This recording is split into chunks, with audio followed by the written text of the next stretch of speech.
So one of my mentors was telling me a story about this American businessman and this Mexican fisherman, and it fundamentally changed the way that I see my life. And I figured you might also want to hear it. So there's this businessman who was on vacation in this small village in Mexico, and there's this pier that he was spending some time on, just chilling, relaxing, enjoying the views. And there's some boats that are docked along this pier. And in one of the boats, there was this Mexican fisherman. He looks into the boat with this fisherman, and he sees these massive yellowfin tuna. The businessman is looking at this fisherman like, dang, like you're really able to catch this massive fish all on your own, and assumingly all on your own, right? He walks up to him and he's like, hey, like, these are some massive fish. Like, how long did it take you to catch them? And the fisherman was like, hey, I'm true to this, not new to this. Like, it didn't take me that long to be on this. And, this man's even more impressed. He's like, dang, well, do you ever think about sticking around a little bit longer, catching a few more fish, maybe making a little bit more money off of it if you're selling these fish, right? And the fisherman was like, yeah, I make enough to take care of myself and my family. I prefer to spend the rest of my time, hanging out, living my life, spending time with the wife and the kids, watching some soccer, which I guess is football and the rest of the day, so presumably he said football. The businessman is perplexed, like, coming from America, right? Like, his mentality is like, I'm capitalizing on this, I'm making my bread, and I'm really living it large, right? So the businessman is talking to him like, hey, I got my MBA from Harvard, I can help you really run this up, like really scale this business. If you spend a little bit more time out here, you can catch a few more fish, make a little bit more capital, use that profit to buy a bigger boat. With that bigger boat, you can catch even more fish, make a little bit more money, start scaling it, buy some additional boats, hire some other people to get on those boats, get even more fish, turn this into a massive business, even beyond Mexico, right? Like, you could turn this small coastal fishing distribution situation you got here, move it to Mexico City, and then LA, and then New York, and you could really expand this enterprise, right? And the fisherman's like, yeah, but how long is that gonna take to do all that? And the businessman's like, probably doing like 10, 15, maybe 20 years, that's like the long-term projection. And the fisherman's like, okay, so say I do that, right? And then what?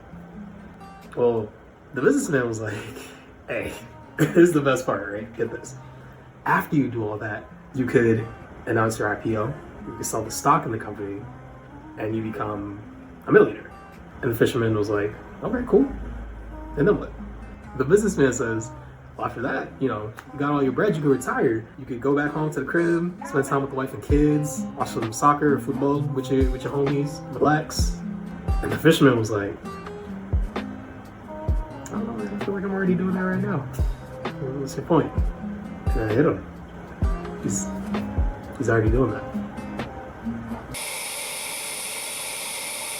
So I was reflecting on this a lot recently because I've always kind of struggled with this idea of being grateful for what I have currently, but also wanting to strive for more, not feeling guilty or greedy for wanting to achieve more than I've already achieved, right? And I'd imagine that's a very similar experience to a lot of folks who consider themselves to be ambitious, right? You're always striving for more, even if you're in a position where you are very fortunate, very blessed, and you can be grateful for that. I also grew up in an environment where I was taught that money is the root of all evil, and I had to work pretty hard to deprogram that because I don't believe that anymore. And I would imagine that in order to achieve the things that I want to achieve, I probably wouldn't want to have a mentality that the thing that I'm trying to acquire is something that is evil, right? Something that I should avoid. But I think this story forces you to think about what is enough. If you're not able to define that number, then you're going to be constantly chasing this elusive goal and making yourself miserable doing it, even though you are in a position to take a step back and actually lean into the process. And I think that's what I'm trying to do more. I'm trying to fall in love with the process of providing value to people, the process of making things that I want to outlive me, making things that are so impactful that the money will come as a byproduct of it. And once I hit that sort of goalpost, it's not like I'm gonna feel like I want to take my foot off the brake because I've fallen in love with the process of the thing that got me the money. So I think the value in defining your number defining what is enough for you, even if it's not necessarily a number, even if it's a lifestyle, even if it's a vision board, something that you actually want your life to look like. I think being able to define that future-proofs you and make sure that your sense of meaning doesn't dissolve once you hit a certain number and are in a position where you don't necessarily have to do the thing that got you the money in the first place. So if you are a person who considers himself to be incredibly ambitious and is grateful for what they have right now but want more, that's okay.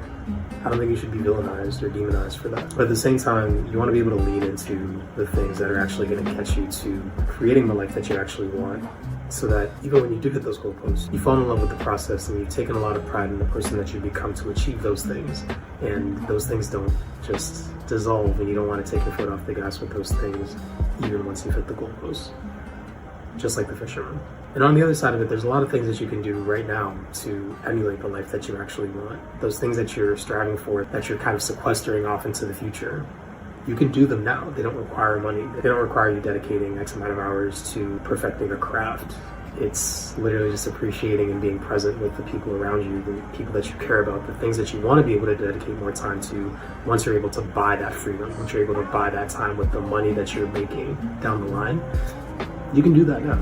Well, I do think there are sacrifices to be made initially, and I've definitely made those sacrifices on my path towards getting closer to those goals. It's not an all or nothing thing. You can build that time in. You just have to cut out the BS. You have to cut out the distractions. You have to cut out the things that are actually detracting from your ability to spend time doing the things that give you fulfillment and actually bring you closer to your goals, or the things that really matter to you, spending time with your family and your friends. So you can be like the fisherman. If you found what is enough for you, you can fall in love with that process. Keep fishing, keep getting those massive fish, right? But then also set aside the time that you need to relax, see your friends, see your family, see your kids, whatever it might be, and create the life that you want without having to put all this pressure on yourself to make this massive multinational tuna canning business. I hope that lesson sticks with you the way that it stuck with me over the past 4 or 5 years. Thank you for tuning in. My name is Sway, and I'm here to help chronic overthinkers build better habits, develop healthier perspectives, and overcome their toxic relationships by sharing my story and my perspectives. You can follow me on all socials here. I'll see you in the next video.